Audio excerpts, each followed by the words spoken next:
আমরা আল্লাহর কাছে শুকরিয়া জানাচ্ছি যে আল্লাহ তাআলা জনগণের সামনে যারা ভোট ডাকাত তাদেরকে উন্মোচন করতে আমরা সক্ষম হয়েছি। বাংলাদেশে ওরা শুধু ভোট চুরি করে নাই, ডাকাতি করেছে।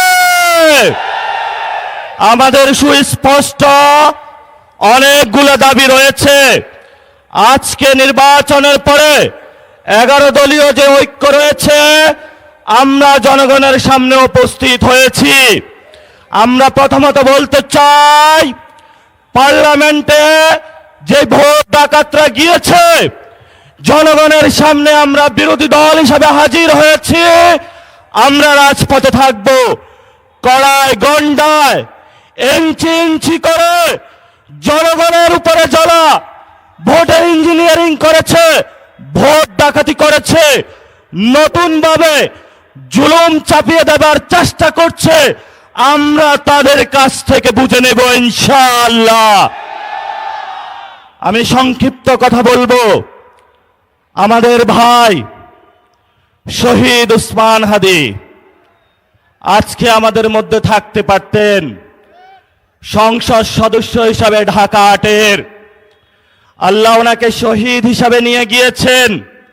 আমরা বিচারের দাবিতে মাঠে গিয়েছি। আজকেই যেহেতু বিরোধী দলীয় যাত্রা হচ্ছে এই বায়তুল মোকাররম থেকে, আমি সরকারের কাছে আহ্বান জানাবো, দেশের কাছে আহ্বান জানাবো, প্রশাসনের কাছে আহ্বান জানাবো, আপনারা দ্রুত গতিতে শহীদ উসমান হাদি ভাইয়ের হত্যাকাণ্ডের বিচার যাতে হয় সেই উদ্যোগ নিন। আমাদেরকে এতদিন বলা হয়েছে বিচার এবং নির্বাচন মুখোমুখি দাঁড় করাবেন না। আমরা মরিয়া প্রমাণ করিলাম যে আমরা নির্বাচন বিরোধী নই।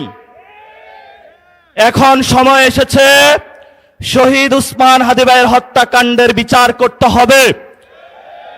তৎকালীন সময়ে সংস্কারের নিয়ে বলা হয়েছিল, সংস্কার এবং নির্বাচন বিরোধী করার চেষ্টা চালানো হয়েছিল, ত্যাগ দেওয়া হয়েছিল, ওরা নির্বাচন চায় না। আমরা তোমাদের চোখে আঙ্গুল দিয়ে দেখিয়েছি আমরাই বাংলাদেশে গণতন্ত্র চাই, তোমরা চাও ভোট ডাকাতি করতে। এখন সময় এসেছে, কোন 9-6 চলবে না। সংস্কারে জনগণে যে হ্যাঁ ভোটে ম্যান্ডেট দিয়েছে, দ্রুত বাস্তবায়ন করতে হবে। সাথে সাথে বাংলাদেশে সন্ত্রাস, চাঁদাবাজি, দখলদারিত্ব বন্ধ করার উদ্যোগ নিতে হবে। এবং নির্বাচনের আগে আমরা এই বায়তুল মোকাররমে দাঁড়িয়ে একটি প্রটেস্ট করেছিলাম। ভোট ডাকাতির জন্য আমাদের জামাত ইসলামের এক ভাইকে খুন করা হয়েছিল। আমরা বলেছিলাম আমরা আবার আসবো, দ্বিগুণ হয়ে আসবো। এসেছে দ্বিগুণ হয়ে। আমাদের ভাইয়ের হত্যার বিচার বুঝে নিতে হবে। রাজপথ সংগ্রাম জারি রাখতে হবে।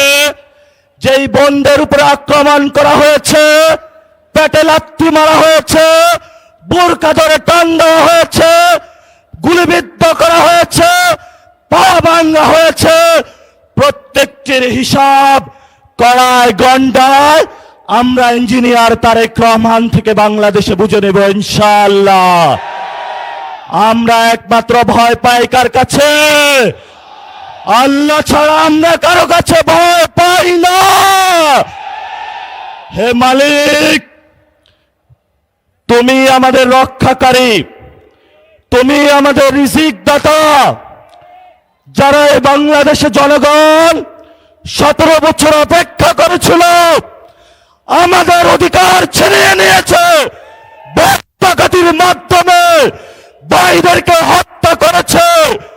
আয়েশের মালিক তোমার মালিকের বিচারে আমরা বিচার রেখে গেলাম। তুমি তাদের দৃষ্টান্তমূলক শাস্তি বাংলার মাটিতে জনগণের সামনে করবে। আমরা আজকে তোমার মসজিদের সামনে বিচার রেখে গেলাম। বাংলাদেশের মানুষ হতাশ হবেন না। লা তাহজান ইন্নাল্লাহা মানা, আল্লাহ আমাদের সাথে আছেন।